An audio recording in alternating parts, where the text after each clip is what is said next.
یعنی جس طرح جھوٹ بولنا جائز نہیں ہے اسی طرح جھوٹ سننا، جس طرح غیبت کرنا جائز نہیں ہے اسی طرح غیبت سننا، جس طرح گانے گانا جائز نہیں ہے، گانے کے جملے بولنا جائز نہیں ہے، اسی طرح گانے کے جملے سننا یہ بھی جائز نہیں ہے۔ تو اپنے کان کی حفاظت یہ بھی ضروری ہے۔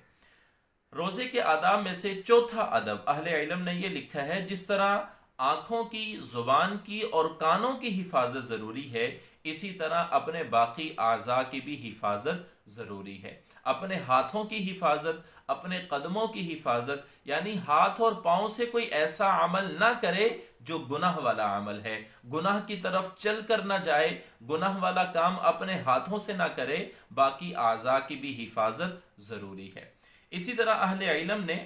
پانچواں جو ادب ہے روزے کا وہ یہ لکھا ہے کہ انسان جو افطار کا وقت آ جائے، انسان روزے افطار کرنے کا وقت آ جائے تو اس وقت کے اندر انسان حلال مال سے روزہ افطار کرے، حلال مال کا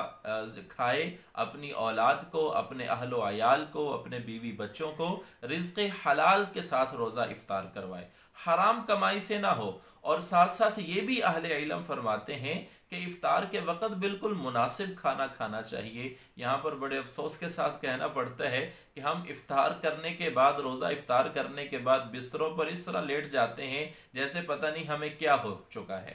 تو ایسا نہیں کرنا چاہیے، بلکہ بڑا مناسب سا کھانا کھانا چاہیے، مناسب سا کھانا کھا کر انسان جو ہے وہ روزہ افطار کرے۔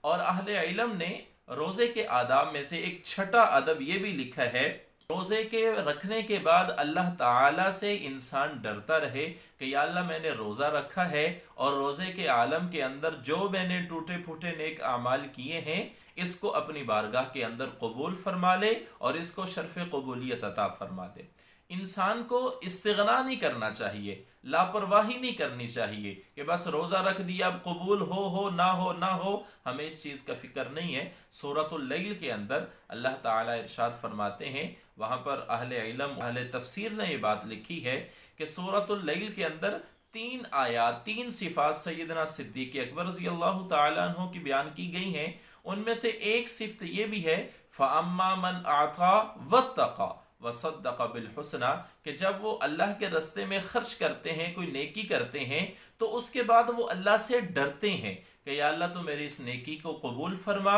انسان کو چاہیے کہ وہ جو بھی نیک عمل کرے، جو بھی عبادت کرے، اس عبادت کرنے کے بعد اللہ سے یہ دعا کرے کہ یا اللہ تو میرے اس عمل کو شرف قبولیت عطا فرما۔ روزہ رکھا تو روزہ رکھنے کے بعد بھی اللہ سے یہ دعا کی جائے کہ یا اللہ تو اس کو قبولیت عطا فرما۔ نماز پڑھی ہے تو نماز کے بعد بھی یہ دعا کرے کہ یا اللہ یہ نماز میرے لیے نجات کا ذریعہ بنے، میرے لیے وبال نہ بنے۔ اسی طرح انسان جو بھی عمل کرتا ہے تو اس کے بعد انسان کو اللہ کی ذات سے یہ دعا کرنی چاہیے کہ یا اللہ مجھے میرے اس عمل کو اپنی بارگاہ میں قبولیت عطا فرما اور یہ میرے لیے نجات کا ذریعہ بنے، تیری خوشنودگی کا ذریعہ بنے۔ انسان یہی اللہ سے چاہتا ہے اور یہی انسان کو اللہ سے دعا کرنی چاہیے۔ تو یہ چند آداب ہیں، ان کو ملحوظ خاطر رکھیں گے تو آپ روزے کی روحانیت کو پہنچ جائیں گے۔ اور روزے کا جو مقصد ہے اللہ تعالیٰ نے قرآن مجید کے اندر ارشاد فرمایا ہے